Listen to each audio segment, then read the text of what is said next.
કરતાની સન્મુખ રહેવું એ એનું ખાન છે, અને એક નજરે જોવું એ એનું પાન છે. આવા અંશોનું આ અંશની ગતિ તો આ ચેતન દ્રષ્ટિ છે, આની કેમ અસર ન થાય? તો આવી રીતે જોતા વિશાળતાનો કોઈ પાર નથી. તો કે અંશ કે ત્યાં બધું ભરાઈ ન જાય. આની ગતિ મેં સમજણના વિષયમાં કીધી છે કે તમે જાગો છો, પહેલાં હું આવ્યું એટલે જગાડવા માટે કે છે. જગાડવા માટે દર વખતે છે એ ભાઈ આમ કરીને હાથ હલાવવો જરૂરી નથી, કે વાણીથી પણ જગાડી દેવાય. આ વાત છે. પરમ ગુરુ જે કંઈ કહે છે, કેટલી મોટી સાયકોલોજી છે એની અંદર, એની આપને ખબર પડી જાય છે કે આટલી મોટી સાયકોલોજી છે. કે આની જાણ તો જુઓ, આની સમજણ તો જુઓ, આની જાગૃતિ તો જુઓ. કે આને ગહન ચોપાઈ કહેવાય, કે આને કહેવાય ગહન. આ મૂળ ગહન ચોપાઈ છે, જે બહુ સમજદાર લોકો છે એની સમજમાં આવે એવી ચોપાઈ. તમે જ્યારે બરાબર જાગશો ને તો અંદર રહેલા બધા જ વાયુઓ છે ને એ બધા ભાગશે. અંદર રહેલા બધા જ આ બાજુના જે આપણે વિકાર કરનારા છે ને એ દોડવા મળશે.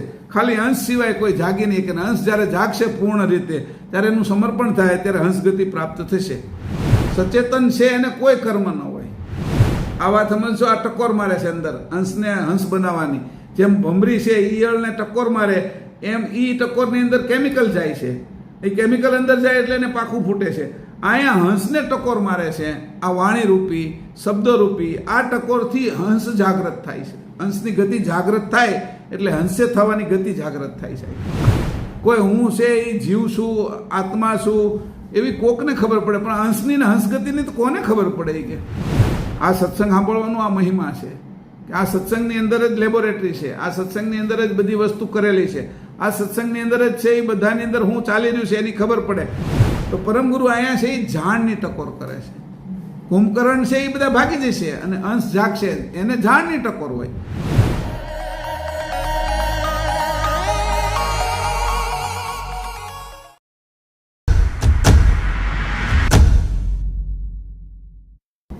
કૈવલ્યમ દિવ્ય સાક્ષી આદિકર્તારમ કૃપાનિધિ પ્રણત ક્લેશનાશાય અનંતાય નમો નમઃ. અલ્પજ્ઞોહં સર્વજ્ઞોહં સત્શરણં જુગલરૂપં ત્વં નમામિ. ભગવાન શ્રી કરુણાસાગર મહારાજ કી જય. સત કેવલ સાહેબ.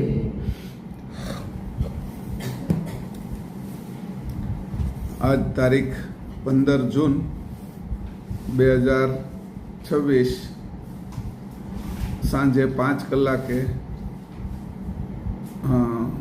સોમવાર સાંજે 5 કલાકે કોપરસ્ટોન માસીના ઘરે વિશ્વબ્રહ્મ વિધ્વંસ મહાનિધિ ગ્રંથનો ચોપાઈ સિદ્ધાંત પહેલો, મંગલાચરણ સિદ્ધાંત પહેલો અને ચોપાઈ છે એ 35થી ચાલુ.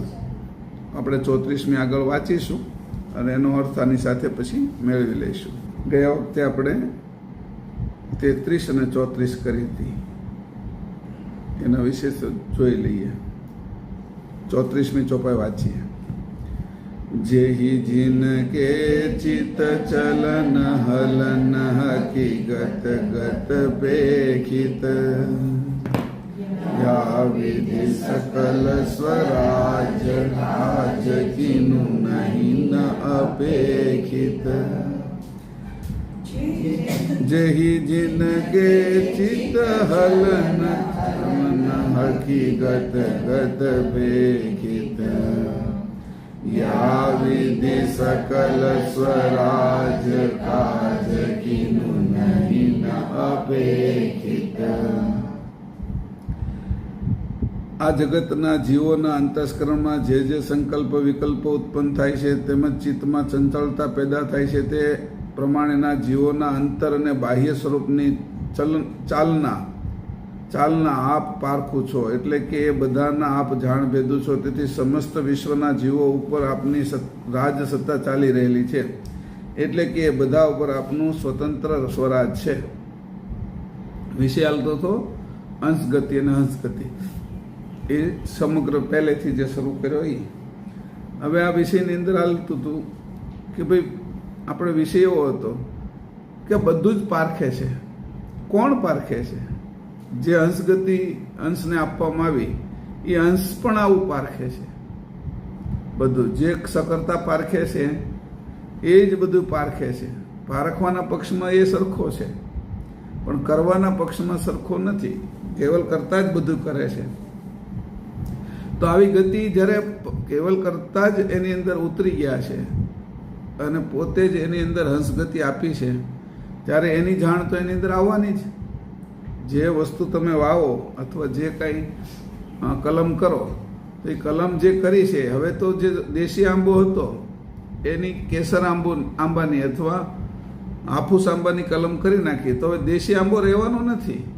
હવે કલમમાંથી જે નવો થાય છે એ તો એની જાત જ ફરી જાય છે. એટલે અંશગતિ રહેતી નથી. એટલે જે અંશગતિની જાણ આ બાજુની હતી એ બધી કૃત અને અકૃતની જાણ સુદ્ધા સહિત અને સકર્તાએ પોતાની સમજણ એની અંદર મૂકી, એટલે હંસગતિ એની અંદર આવી ગઈ. ગતિમાં ફેરફાર થઈ ગયો.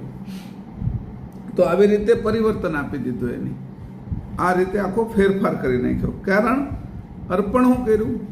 તો કે પોતે જે અંશે અર્પણ કર્યું હતું, જે એની આગળ હતું એ બધું જ, અને સમગ્ર બધું આપી દીધું, એમાંથી કશું રાખ્યું નહીં. ત્યારે એને વેગે કરીને લઈ લીધું અને વેગે કરીને હંસગતિ આપી દીધી. એટલે સ્પીડથી કર્યું કામ. એવું આગળની ચોપાઈમાં કહી ગયા. હવે અહીં નોંધ આપણે કરી, ભાઈ જો આ તમે જે રીતે વાત કરી છે અહીંયા, તો એનો અર્થ એવો છો કે આ હંસગતિ માત્ર નથી કીધું, આ કરતા કરે છે એની વાત કરી છે. પણ હવે તો હંસગતિ અને કરતા બે એકરૂપ થઈ ગયા છે. જે મિલકત છે એની અંદર ભાગ હવે પતિવ્રતા ધર્મ હંસે પાળી લીધો. એટલે મિલકત જે છે, જાણ રૂપી મિલકત, એ જાણની અંદર એનો પત્નીનો ભાગ આવી ગયો. અને એ રીતે હંસગતિ પ્રાપ્ત કરી છે. એ સંપૂર્ણ આપણે બતાવી હતી કે એ સંપૂર્ણ માનીતી રાણી છે અને કેવલધામની અંદર રહે છે. તો આવા હંસો એની આપણે વાત કરીએ. અહીંયા માનવું રહ્યું કે કેવલધામમાં પરમહંસોના બે પ્રકાર છે. એટલે કેવલધામમાં નહીં, અલીલ શૂન્ય એ એનું કેવલધામ જ ગણાય.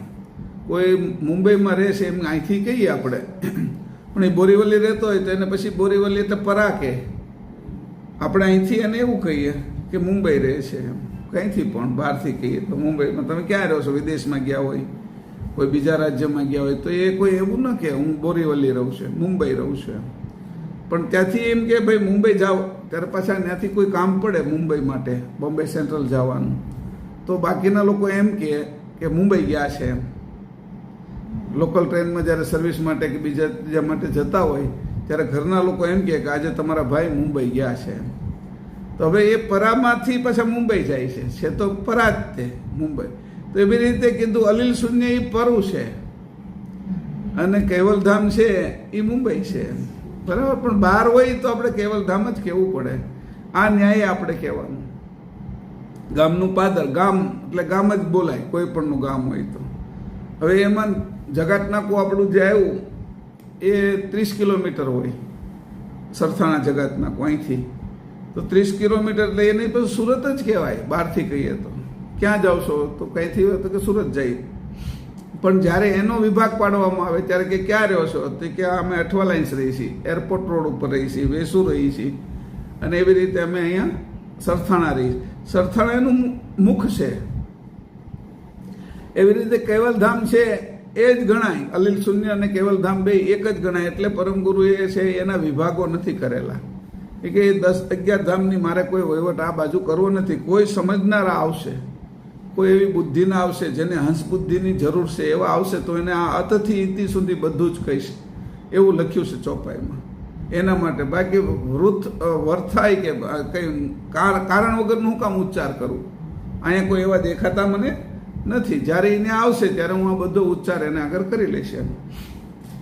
એવું અગાધ ગતિમાં કીધું છે. એટલે આ છે ધ્યાનમાં રહે. તો અહીંયા બે પ્રકારના હંસો કહી દીધા. હંસો એ બે પ્રકારના છે. અને આ હંસગતિ જે એની પ્રાપ્ત કરી છે, તો એ માનવું રહ્યું કે કેવલધામમાં પરમહંસોના બે પ્રકાર છે. એક બાજુ કર્તાના કૃતનું ન્યાયપૂર્વક સંભાળ રાખનાર એ અલીલ શૂન્યમાં રહે છે, જેને અણમાનીતી રાણી કીધું. અને એક કર્તાને સમ્મુખ રહે છે. કર્તાને જોવા એ એનું ખાન છે અને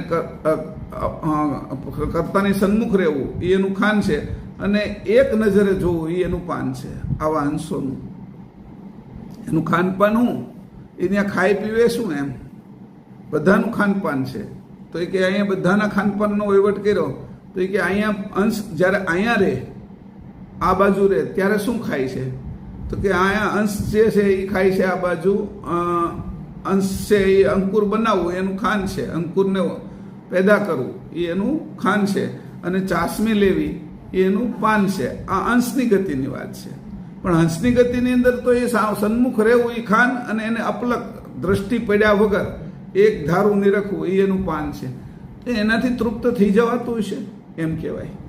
એનાથી એવું ખાનપાન હોય તેનાથી તૃપ્ત થઈ જવાય કે આ થઈ જવાય ને. આ લોકો ક્રિકેટ રમે છે તો જોવે જ છે ને કે એમાં કેટલા ખુશ થઈ જાય છે, કેટલા આનંદિત થઈ જાય છે, કેટલા મોજમાં આવી જાય. પોતાની જે ટીમ છે એનો કોઈ આઉટ થાય છે અથવા એ હારી જાય છે તો રોવે છે. હોતી પાકિસ્તાનવાળા તો બધી ટીવી તોડી નાખે છે કે. તો એની અસર થાય છે કે દૂરથી જોવે તો અસર થાય છે કે જોવાની એટલી અસર થાય? તો આ તો આની દ્રષ્ટિ તો ચેતન દ્રષ્ટિ છે. આ તો ચર્મ દ્રષ્ટિથી જડ દ્રષ્ટિથી જોવે છે ક્રિકેટોને બધી મેચોની. ઘણા લોકો ફૂટબોલની હમણાં મેચ ચાલુ છે અત્યારે વર્લ્ડની, તો ફૂટબોલની અંદર અત્યારે બધી ટીમો રમતી હોય એની અંદર છે એ પોતાના ખેલાડીઓ હારી જાય તો ઘણા લોકો એના જે ચાહકો હોય ને એ આપઘાત કરી લે છે. તો કેટલાય જોડાયેલા છે એની સાથે. એટલે કહે છે કે ખાનપાન એને અસર થાય છે એની. એવી રીતે આ અંશની ગતિ તો આ ચેતન દ્રષ્ટિ છે, આની કેમ અસર ન થાય? એટલે અહીં કહે છે કે આવા હંસો છે એ બધા જ કૈવલધામની અંદર નિવાસ કરે છે, અને ખાલી એને કશું જ કામ નથી. જ્યાં સુધી કલ્પ રહેશે ત્યાં સુધી તો એમ જ પડ્યા રહેવાના, અને કલ્પ પછી પણ રહેવાના. વિશેષ અંશોમાં પરમ વિશેષ અંશોમાં આવી જવાના છે. આવા જ અહીંથી પાકીને જાય છે. ત્યાં કંઈ સ્પેસની અંદર કંઈ ખામી નથી, એટલું કંઈ ઓછું નથી. એટલું બધું વિશાળ છે કે એની અંદર કોઈ ગમે એટલી જગ્યા વાળી લે તો આકાશનો કોઈ છેડો જ નથી. ખગાકાર શૂન્ય એટલું વિશાળ હતું કે એની અંદર કોઈ છેડો જ નથી. ગત આકાશ એમાંથી અવિગત આકાશ બનાવ્યું, એ બ્રહ્મ બન્યું. બ્રહ્મની અંદર જે ઈંડાઓ ઉત્પન્ન થયા એની અંદરનું જે આકાશ હતું એ ગત આકાશ બન્યું. એ ગત આકાશની અંદર પાછા જે અનેક પ્રકારની આ બ્રહ્માંડની અંદર અનેક આકાશગંગાઓ બની.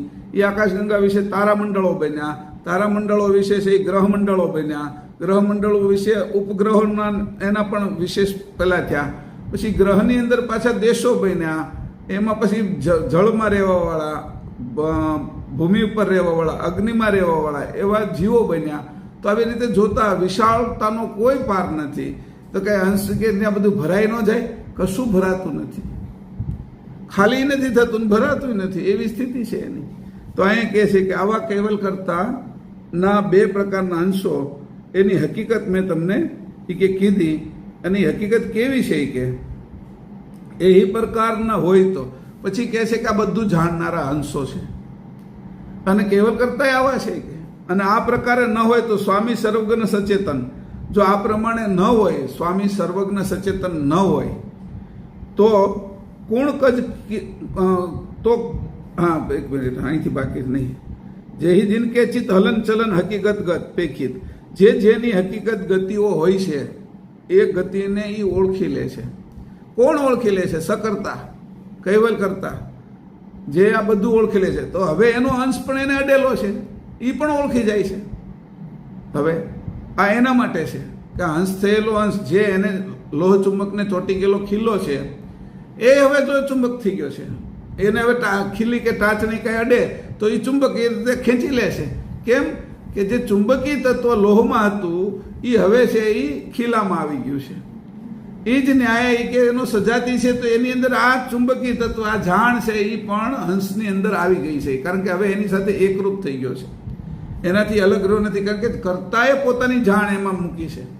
હંસે થવા માટે, જેમ કીધું લોહ ચુંબક થવા માટે ખીલાની અંદર લોહે એની પોતાની જાણ ચુંબકીય તત્વ મૂક્યું છે, એનાથી ખેંચાય છે. સૂર્યની હારે આપણે બધા ગ્રહો ખેંચાય છે, પણ પૃથ્વી જે ખેંચાય છે સૂર્યની સામે, એની સાથે જ ચંદ્ર પાછો છે એ પૃથ્વી હારે ખેંચાય છે. એ નાનો છે, એમાં એવી રીતે જ થયું. સૂર્ય લોહ ચુંબક છે, તો અહીંયા બધા જે ગ્રહો છે એ બધા ખીલા છે, અને એને ચોટેલા ઉપગ્રહો છે એ ખીલીઓ છે, એ બધા એની આજુબાજુ ફરે છે.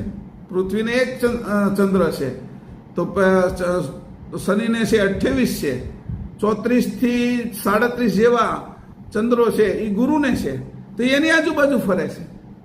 તો ચુંબકીય તત્વ જે સૂર્યમાંથી આવ્યું, જે કર્તામાંથી આવ્યું, એ બધું જ આ કર્તાનું આવેલું ચુંબકીય તત્વ આ હંસ ગતિની અંદર પહેરાયેલું છે. આ જે પ્રેરણા થઈ છે એની કારણે આ ગતિ છે, એટલે એ પણ આ હકીકતને જાણે છે. આ વાત સમજવા જેવી છે. અહીંયા કર્તા માટે કીધું છે એવું દેખાય છે, પણ હંસો માટે કીધું છે એ નહીં દેખાય. અહીંયા આપણે વિષય અત્યારે લેવાનો કે આપણા માટે છે એમ જ્યારે ખબર પડે ને ત્યારે આપણે વધારે એમાં ધ્યાન દઈએ છીએ. આપણા પિતાજીના ચપ્પલ લાવ્યા ને એમાં આપણું એટલું મન નથી લાગતું.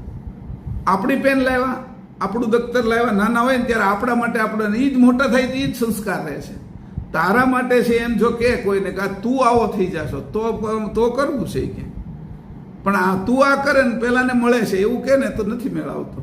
હંસની ગતિ તો પોતાને જ મળવાની છે. અહીંયા કે છે આ રીતે, જય જીન કે ચિત્ત ચલન હલન હકીકત ગત પૈખિત.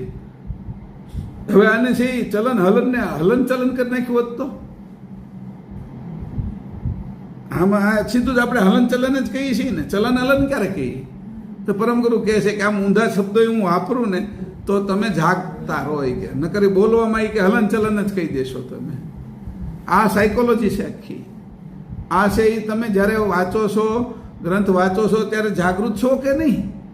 નકર શું થાય? જેહી જીન કે ચિત્ત હલન ચલન હકીકત ગત પેખિત, એમાં શું વાંધો છે? આમાં ચલન હલન પહેલા તો હકીકતમાં એવું હોવું જોઈએ, હલન પછી ચલન થવું જોઈએ. આમાં ચલન પછી હલન થયું છે. વાસ્તવમાં ક્રમ આવો છે 1 2 3 4 5, તો આની અંદર એવું કીધું 5 4 કહી દીધું છે. તો કેવું કીધું? ચલન એટલે ચાલવું, હલન એટલે હલવું. તો પહેલા માણસ હલે પછી ચાલે ને, પણ છતાં એને કીધું કે આ મેં છે એ શરીરના વિષયમાં નથી કીધું, આની ગતિ મેં સમજણના વિષયમાં કીધી છે. કે તમે જાગો છો પહેલા હું આવ્યું એટલે જગાડવા માટે કે છે. જગાડવા માટે દર વખતે છે એ ભાઈ આમ કરીને હાથ હલાવવો જરૂરી નથી, કે વાણીથી પણ જગાડી દેવાય. આ વાત છે અહીંયા કે ભાઈ અહીંયા કેમ તરત જેહી જીન કે ચિત્ત હલન ચલન ગત, આ રીતે જો કરી નાખ્યું હોત તો હલન ચલન તો મજા આવી જાય. પણ આમાં આમ કર્યું, ઉલટ કેવી રીતે કરી? તો ઉલટ ક્રિયા પરમગુરુ બધી રીતે કરે. કેવી રીતે? કે આપને જગાડવા માટે. જેહી જીન કે ચિત્ત ચલન હલન હકીકત ગત પેખિત, આમ ગાયું, આ રીતે ગાયું. હવે જે આપણે આ સ્થૂળ ભાગમાં ગાઈએ, આપણે જે ક્રિયા કરીએ છીએ એ ક્રમમાં જે કરીએ છીએ એને આમાં ફેરવો શું કામ ક્રમ? તો કે સ્થૂળની અંદર તમે હલન ચલનની વાત વિચારો બરોબર છે કે, પણ જ્યારે તમે સૂક્ષ્મમાં જાઓ છો, જ્યારે તમે છે એ બુદ્ધિની અંદર જાઓ છો, અંતસ્કરણ સૂક્ષ્મ થઈ જાય છે, ત્યાં એ પાછા સૂઈ જાય છે. ગાડી ચલાવતા ચલાવતા એક મોનોટોન આવી જાય. તમે કામ કરતાં કરતાં કોઈ પણ કામ કરવા મળો ને એટલે એ કામ એની મેળે થયા કરે. પછી એની અંદર આપણે કંઈ થોડું ઘણું આમ તમે ફેરફાર કર્યો હોય ને તો ખબર ન પડે. જમવામાં તે આમ જમતા હોય અને કોકે કંઈક બીજી વસ્તુ એમાં મૂકી દીધી હળવેકથી, આપણે ખબર ન રહી, એ ખાવામાં એમને વહી જાય છે આપણી. એટલે એમ કહે છે કે તું જે ખા ને એમાં એક એક કોળે જાગૃત રખાવે છે. એક એક વસ્તુને તું જાગતો જોઈ કે આવી રીતે તને ગતિ આપી છે મેં. આ જે ગતિ આપવાની વાત છે એ તો આ છે કે ક્યાંય પણ તું છે એ પાછો ન પડે. જેહી જીન કે ચિત્ત, આને એકવાર નોંધ લીજો, કારણ કે ગયા વખતે આ વાત મેં તમને નહોતી કરી અને આ વિષય વિચારવા જેવો છે. પરમગુરુ જે કંઈ કહે છે, કેટલી મોટી સાયકોલોજી છે એની અંદર, એની આપણને ખબર પડી જાય છે કે આટલી મોટી સાયકોલોજી છે. ચુંબકીય તત્વની વાત કરી એટલે એની અંદર આવી ગયું છે બધું આ અંશોની અંદર. એની સાથે એની અહીંયા તમે જે સાંભળો છો એના માટે વાત કરી કે ભાઈ તમે જે સાંભળો છો એ અત્યારે જે બેઠા છો સ્થૂળ ભાગની અંદર, પણ મગજ ક્યાં છે કે તમે સ્થૂળ અહીંયા બેઠા છો, પણ જો આનો વિચાર તમને આવે તો તમારું મગજ અહીંયા રહે, તમારું મન અહીંયા રહે. નકર મન ક્યાં હોઈ જાય? તરત બીજી સાઈડની અંદર હોઈ જાય. એટલે મનને બાંધી રાખવા માટે અમુક સમયે પરમગુરુ ત્યાં આગળ પોઈન્ટ મૂકી દે. એવું વેદવ્યાસે જ્યારે ગણપતિ આગળ લખાવતા હતા ને મહાભારતને, ત્યારે આવી રીતે કર્યું હતું. હા, તો એમાં એમ કીધું કે તારે જે હું કે હું આ લખીશ એમ. તો ગણપતિને એવું કીધું સમજ્યા વગર તારે નહીં લખવું કે તને સમજાણું હું જે બોલું છું પછી લખવું. હવે એ ઊંધો ચત્તો શ્લોક કરી નાખે. એવા એક બે શ્લોકો એવા લખ્યા તો પછી એને કંઈક બાથરૂમ જવું હોય, એને કંઈક બીજું કામ હોય તો ઓલો સમજવામાં રહે કામ પતાવીને આવે એ સમજાણું. ઓલો જે વિચાર મારે હા એટલે 5 શ્લોક છેલ્લા હોય એટલે ઓલા સમજી જાય. પછીનો એક શ્લોક કે અઘરો મૂકે એટલે એ અઘરો મૂકે ને એમાં એ પોતે જાગ્રત કેટલો છે એ ખાલી લખ્યા જ કરે છે હું બોલું છું એ રીતે. એનું માઇન્ડ ગમે ને હોય આપણે લખીએ, આપણે વાંચતા હોય તો જોજો તમે તમારો અનુભવ જોજો. અહીં કેટલી પરમ ગુરુએ આપને અણીએ ટકોર મારી છે. તમે વાંચતા હો તો વાંચી નાખશો આખું. મન બીજી બાજુ તો હું વાંચ્યું એની ખબર નહીં પડે. જ્યારે મન અહીંયા હોય ને ત્યારે જેટલું વાંચ્યું હોય ને એટલું તમારું. અને તમે વાંચતા વાંચતા એક પેજ વાંચી નાખ્યું, એમાંથી 2 કે 3 લીટીઓ તમે જે વાંચી એની અંદર તમે અહીંયા હાજર રહ્યા હો તો એ એટલું તમે વાંચ્યું એ સ્પષ્ટ થઈ ગયું. એટલે વારંવાર વાંચવાનું શું કામ કે ગ્રંથો કે તમારી જે જગ્યાએ સ્પષ્ટ ન થયું હોય ને એ સ્પષ્ટ થતું જશે એ કે. એટલે અહીંયા પરમ ગુરુ આવી રીતે આપણી અણી કાઢે છે કે ભાઈ જો તમે જોવો એ કે આમાં કીધું ચલન હલન હકીકત ગત પેખિત યા વિધિ સકલ સ્વરાજ કાજ કીનું નહીં ન અપેક્ષિત. મારો આખો મુદ્દો છે તમને સમજાવવાનો કે કેવી રીતે કીધું. એક તો કીધું હંસગતિ આવી એ લોહ ચુંબકના ન્યાય. બીજું આ ત્યાં બેઠા છીએ પણ આપણું જે ચુંબક છે એ તો બીજી જગ્યાએ આટા મારે છે. સાંજે હું ઘરે જમવાનું બનાવશું એટલે અથવા કોણ આજે મહેમાન આવ્યું છે, ગયા વખતે તો આ વાત કરતા હતા, આ વખતે કેમ આ વાત કરી, એટલે આની સાથે હાલી ન શકીએ. ચલન હલનની હારે ન ચાલી શકીએ. સમજાણું. આપણે હલન ચલનની હારે હાલી શકીએ. હાલવા માટે તે હલન ચલન માટે ચાલી શકીએ. કોઈ કીધું ભાઈ તારે મારી હારે હાલવાનું છે તો કે ભાઈ તમારી સાથે હાલી શકું પણ તમારા ઘોડા ઉપર તમે બેઠેલા તો તમારા ઘોડા હારે ના હાલી શકું. આટલો ફરક છે આમાં. ચલન હલન અને હલન ચલન એટલે કોઈ વ્યક્તિ છે એ પોતે છે એ ચાલે છે આપણે હારે તો એમ કહે છે કે હું તમારી સાથે ચાલી શકું તો એ કેવું હલન ચલન. પછી કીધું કે તમે જ્યારે ઘોડા ઉપર બેહો અને મને તમે સાથે ચલાવો છો ત્યારે તમે ઘોડા ઉપર બેઠા છો તો તમારી સાથે હું ચાલી ન શકું. એની કીધું ચલન હલન. હવે ઉલટી ક્રિયા થઈ ગઈ કે આના માટે હું ન ચાલી શકું કારણ કે તમે એ સ્થાને બેઠા એટલે અહીંયા અત્યારે બેઠા નથી આપણે. હવે આપણે સાથે ચાલતા હતા બરોબર, હવે ચાલો છો એનું બેઠવાનું સ્થાન તમારું હવે ઘોડા ઉપર થઈ ગયું અથવા રથ ઉપર થઈ ગયું અને હું તો નીચે જ હાલું છું. અહીંયા બેઠું છે શરીર અહીંયા જ પણ આની સાથે ચાલતું નથી એટલે એને કીધું ચલન હલન. હવે તું અહીંથી જો ખસી જા તો આ વાત કરી એને કે હવે આ સાયકોલોજી છે બહુ સરસ મજાની. આ રીતે જો કોઈ સાંભળશે ગ્રંથને અને એવી રીતે વાંચશે તો એનું મન ક્યારેય બીજી જગ્યાએ જશે નહીં અને ગ્રંથના જે અર્થો છે એ અર્થો તરત એને સમજાશે. આની અંદર અર્થ છુપાયેલો હતો. ચોપાઈમાં જ બરોબર છે પણ આ ખાલી ઊંધા ચત્તું કર્યું એમાંય અર્થ છુપાયેલો હતો. પરમ ગુરુ છે આ કઈ સામાન્ય વસ્તુ નથી. જે લખાવે છે એ પરમ ગુરુ છે. એ કેટલું સરસ રીતે લખાવતા છે. જ્યારે એને 4 લૈયા હતા, 4 લૈયા એક ગ્રંથની એક ચોપાઈ લખે ત્યારે પાછો અહીંયા 5મી ચોપાઈ આવે ત્યારે 4 લખાઈ દીધી પછી પાછી પેલા 1 લખી તો અને બીજી લખાવે છે.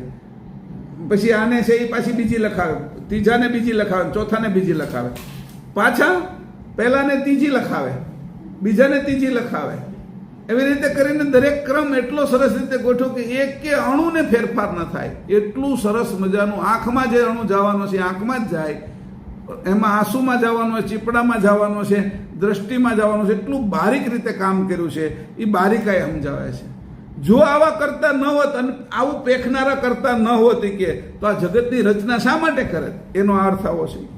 આવું ઝીણું ઝીણું સચેતન ન હોત કરતા અને એના હંસ જે ગતિ છે એ આવો સચેતન છે કે તું પણ આવો સચેતન બનીશ અથવા બન્યો છો.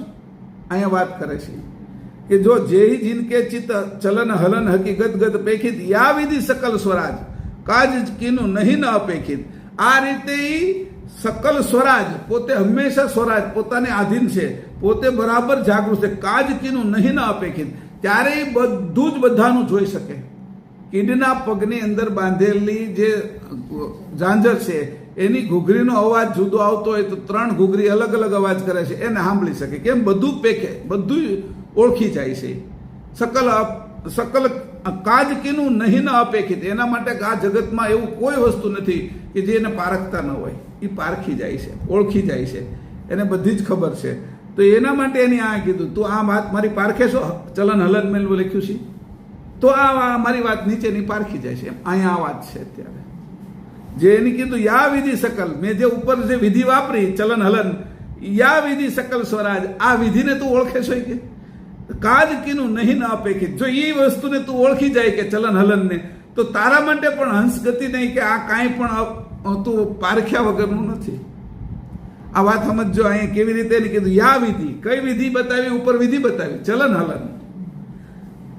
સકલ સ્વરાજ, તો જ્યારે તું આ વિધિએ સ્વરાજ એટલે તું હંમેશા જાગૃત જ રહેશો, જાણનારો રહેશે બધું, તને કાંઈ સકલ કશું પણ આગું પાછું નથી. કાજ કીનું નહીં ન અપેક્ષિત, તને આ એક એક શબ્દ ઉકલે છે, શબ્દ આગળ પાછળ થાય છે તો તને ખબર પડી જાય છે. આ મેં કીધું હતું ને તે દિવસે કે પેલા આપણે બિરબલની એની વાત કરી હતી,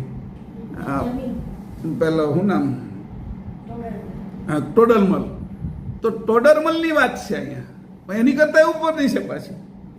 મેં તે દિવસે કીધું હતું કે ટોડરમલ છે એની વાત આજે કરી દઉં કે ટોડરમલ કેવા હતા કે નવરત્નો હતા જે અકબરના દરબારમાં, એમાં ટોડરમલ છે એ રાજસ્થાનના એક રાજા હતા અને બહુ બુદ્ધિશાળી વ્યક્તિ હતા.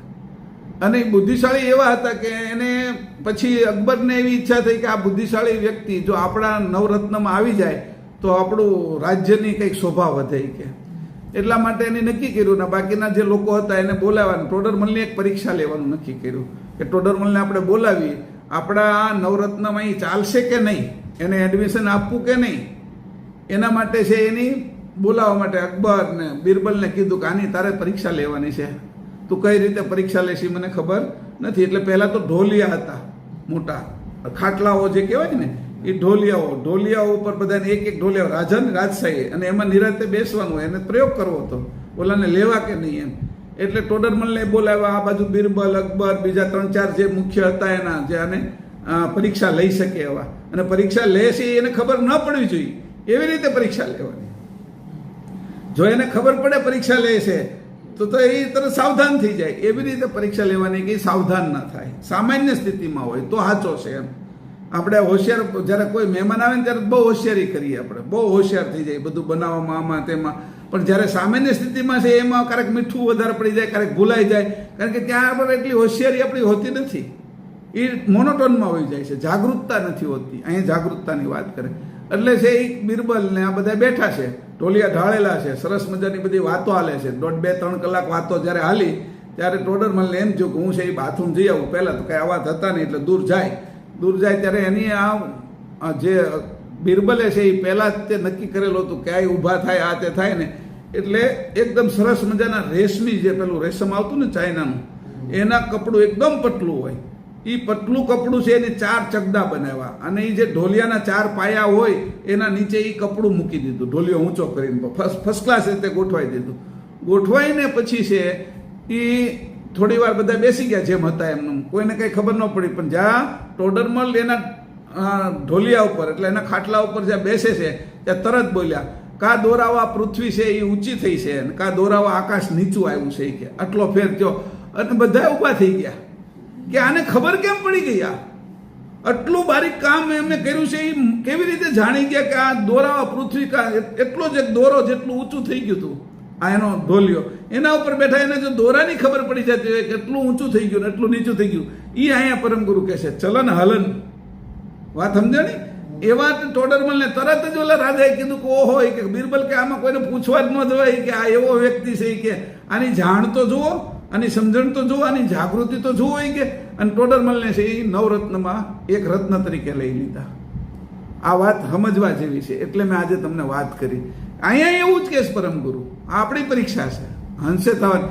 એ તો એને રાજ્યમાં રાખવાના હતા, એને તો અડધું ભારત રાજા તરીકે હતું અકબર આગળ, કાંઈ બધું મોટું નહોતું ને, એમાં એને એક નવરત્નમાં રાખવાના હતા. અહીંયા તો હંસને રાખવાનો છે એને, અને કેવલધામમાં રાખવાનો છે. તો કઈ ગતિ છે આમાં? કોની પરીક્ષા? અત્યારે પરીક્ષા શરૂ છે. એની ઉપરની લીટીની અંદર કહી દીધું અને નીચેની લીટીની અંદર તો તરત જ કીધું કે ભાઈ જો આવી રીતે જો બધું નિરીક્ષણ કરતા આવડતું છે એનાથી કશું અજાણ્યું રહેશે નહીં. આ વાત સમજવા જેવી છે. જેહી जिनके चित चलन हलन हकीगत गत पेखित या विधि सकल स्वराज काज किनु नहीं न अपेक्षित. કઈ વિધિ કે જે મેં હલન ચલન લખ્યું હોય ને એના બદલે ચલન હલન કરી દીધું, એમાં તમે જાગ્રત છો. આ વિધિ પ્રમાણે જો તમે જાગ્રત હો, કાજ કિનું નહીં ન અપેક્ષિત, તો તમને કોઈ પણ આ જગતનું કાર્ય અથવા જે કાંઈ કેવલધામ સુધીનું એ તમે છે એ બધું પારખી શકશો. હવે મેં તમને જ્યારે કીધું ત્યારે તમને ધ્યાનમાં આવ્યું, મને અત્યારે ધ્યાનમાં આવ્યું. કેમ કે ધ્યાનમાં તો આવી ગયું. હવે આ રીતે આપણે શરૂ કરવું જોઈએ ગ્રંથ વાંચવાની રીત. પરમગુરુ શું શીખવાડે છે? તો પરમગુરુ જે શબ્દ છે એની જે લીટીઓ છે એમાં કઈ બધું નથી શીખવાડતા. આ ક કહેવાય ને, આ ખ કહેવાય ને, આ ગ કહેવાય, આ મગન કહેવાય ને, આ છગન કહેવાય ને, આ જગન કહેવાય, પછી કોઈ વાક્ય રચના, કોઈ કવિતા કે એવું નથી શીખવાડતા.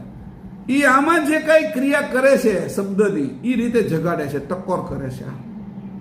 જગાડવાની કેવી રીત છે એની, કે અંશ તું કેવી રીતે જાગીશ, હંસ ગતિ કેમ પ્રાપ્ત કરીશ, આ રીત બતાવે છે એની. અહીંયા તરત જ ત્યાં આવી ચોપાઈઓને છે એ ખાસ ઉલ્લેખ કરવો જોઈએ. આને ગહન ચોપાઈ કહેવાય, કે આને કહેવાય ગહન. આ મૂળ ગહન ચોપાઈ છે, જે બહુ સમજદાર લોકો છે એની સમજમાં આવે એવી ચોપાઈ. આવી ગહન ચોપાઈઓ હોય એનો વિચાર કરવો, જે ઉલટ સુલટ કહે અને ઉલટ સુલટમાં જાગૃતિ રાખે. હવે હાવ ખોટું બોલે, કોઈ કાંઈ નથી ને એવા પક્ષો કાઢીને ખોટું બોલે. હે આપણે આ રોજ આપણે જે કામ કરતા હોય ને, રસોઈનું કે ગાડી જવાનું, એમ તો એ કે કઈ આપણે એમ કે તમે આજ તરવા નથી ગયા. હવે હું તો ક્યારે તરવા જ નથી જતો, હું બાથ મને તરતા આવડતું નથી. એ પૂછે તમે તરવા નથી ગયા, એટલે ઓલાના મગજમાં આવે કે આ તરવાનું મને કેમ કીધું છે, એટલે ત્યાં એને ટકોર મારી એટલે વધારે જાગૃત થાય. તમે મને તરવાનું જ કેમ કીધું, હું તો કરે તરવા જતો નથી, તમને ખબર છે ને મને ખબર છે. તો કે તને જાગૃત કરવા કીધું છે, ઊંધું ચડતો તું નથી કરતો એ કીધું. કે તમે કેમ આજ સાયકલ લઈને આવ્યા, રોજ કાર લઈને આવી તેમ કીધું. કે તમે આજ સાયકલ લઈને કેમ આવ્યા ક્લાસમાં, એમ કીધું હોય તો. રોજ તો કાર લઈને આવી છે ને બધાને ખબર છે, સાયકલ લઈને કેમ ન આવ્યા. અને એમ જ કીધું ગધેડા ઉપર જ કેમ બેસીને ન આવ્યા, એમ હોતી કહી દીધું. તો કે ગધેડા ઉપર, હવે એને ખબર પડી કે આ ગધેડા ઉપર બેસીને આવવાનું મને કહે છે, ત્યારે મારી વાત એને ધ્યાનમાં આવે છે. ત્યાં સુધી એને સામાન્ય વાતો બધી લાગે છે. એને તમે કંઈક ઊંધા ચડતો કહો ને ત્યારે એ વધારે જાગૃત રહેશે. તમે જોજો, આજ તમે ઘોડો ક્યાં પાર્ક કર્યો એમ કીધું હોય તો તમને ઘોડો અંદર આવવા દીધો હોય કે? કારણ કે હવે કે ઘોડો જ કઈ અહીં આવવા દે છે કે અહીં તો ગાડીઓ આવવા દે, 4 વ્હીલ કે અંદર આવવા દે. તો જે તમે નથી એની ઉપર વાત કરો ને તે તરત જાગૃતિ વધે. અથવા એ એમ સમજે છે કે આને ભાન નથી પડતી. એ જે છે એ કે આ કઈ ઘોડા લઈને અહીં આવવાનું છે, ગધેડા ઉપર બેસીને આવવાનું છે, તો એ આપણે એમ કહે છે કે આને બુદ્ધિ નથી એમ. એટલે તરત ઓલાને કહે છે કે તું તો બુદ્ધિશાળી છો ને, એ હવે સાબિત કર. તું મારી આ વાતને સમજો કે હું તને જાગૃત કહેવા માટે તું અહીંયા મારી આગળ છો એટલે તું જાગૃત છો કે નહીં, એ કહેવાને આ વાત કરું છું એમ. હવે એટલો માટે કીધું કે ભાઈ આ ખાલી હલન ચલનને નંબર 1 ને 2 કરી નાખ્યા, 2 નો 1 કરી નાખ્યો, એની મેં તમને એટલી વાત કરી. હવે આગળની આપણે જ્યાંથી બાકી છે ને એ ચોપાઈ લઈ. જાણ ભેદું જો આમાં લખ્યું છે, એ બધા આપ જાણ ભેદું છો. આ એ બધાના આપ જાણ ભેદું છે. નીચે લખ્યું પારખું છો અને જાણ ભેદું છો, એવું એમાં જે ગુજરાતીમાં લખ્યું છે એને કીધું આ ચલન હલનની ગતિને જે જાણે છે એ જાણ ભેદું છે. આ જાણને જાણે છે, એનું નામ ભેદને જાણે. આ બે વચ્ચેનો ભેદ શું છે કે ચલન હલનનો, એ જાણને જે જાણે છે એ ભેદને જાણે છે, એને જાણ ભેદું કીધું. નીચે લખી છે જો ચોપાઈમાં, આ જગતના જીવોના અંતસ્કરણમાં જે જે સંકલ્પ વિકલ્પો ઉત્પન્ન થાય છે તેમજ ચિત્તમાં ચંચળતા પેદા થાય છે. હવે ચંચળતા થઈ એટલે અહીંયા બધું જ લખ્યું છે કે તમારી ચંચળતા, તમે અત્યારે અહીંથી વહી ગયા બીજી જગ્યાએ અને અહીંયા બેઠા છો, અહીંયા વાંચો છો, અહીંયા પણ ચંચળતા પેદા થાય ચિત્તમાં. તે પ્રમાણે અહીંયા લખે છે ને ત્યારે કહે છે કે આવી ચંચળતા તમને ઉત્પન્ન થશે એ કે, એટલે તમે છે એ સપનાવસ્થામાં વહી જશો, સુસુપ્તિમાં વહી જશો. એ ચંચળતા છે ચિત્તની. અહીંયા બેઠા બેઠા બગાસા આવશે તો ચંચળતા છે કે એને અહીં જાણ ભેદ.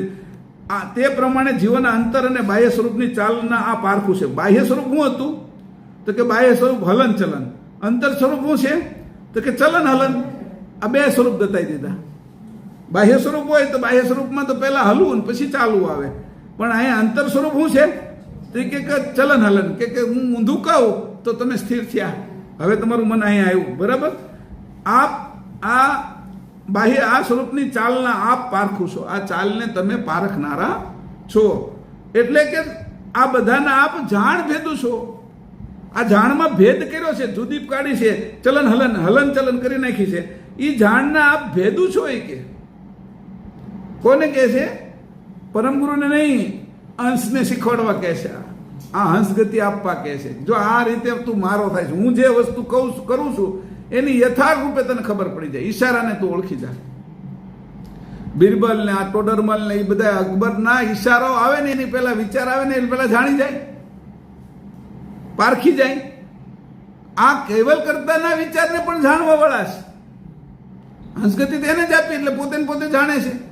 તો આવી જ એને પ્રાપ્ત કરવી છે. એને પોતાની જે આ ચિત્ત અંતસ્કરણ આ બાજુના એને પોતાના અંતસ્કરણને ક્યાં મૂકવાના હતી કે જો તે સમર્પણ કર્યું હોય તો મારા શરણમાં છે. પણ જો સમર્પણમાં કાંઈ બાકી રહી ગયું હોય તો તને આ ઉકેલ નહીં આવે. હજી બાકી છે હંસગતિ તે પ્રાપ્ત ન કરી હોય તો તને આનો ઉકેલ નહીં આવે. એટલે તને ખબર પડી જાય તારો ટેસ્ટ છે. આ જે રીતે ટોડરમલનો ટેસ્ટ કર્યો એમ આ તારો પણ એક પરીક્ષા છે. મેં તારો ટેસ્ટ કર્યો છે કે આમાં તું બરાબર પરીક્ષણ કર્યું, મેં લેબોરેટરી કરી તારી, એમાં તું બરાબર છો કે નહીં એની ખબર પડે. તંદુરસ્ત છો કે બીમાર છો? તો એમ કીધું બીમાર હો તો હંસે, અને તું તંદુરસ્ત તો હંસે.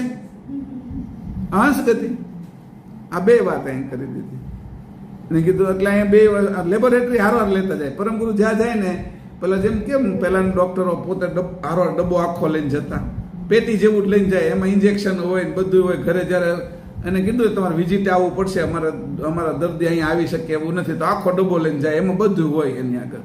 તો એવી રીતે આ પરમ ગુરુ છે એ આખો આ એવડો મોટો ડબ્બો છે એની જે લખ્યું છે આ ગ્રંથો કે એની અંદર બધું લેબોરેટરી સાથે બધું છે.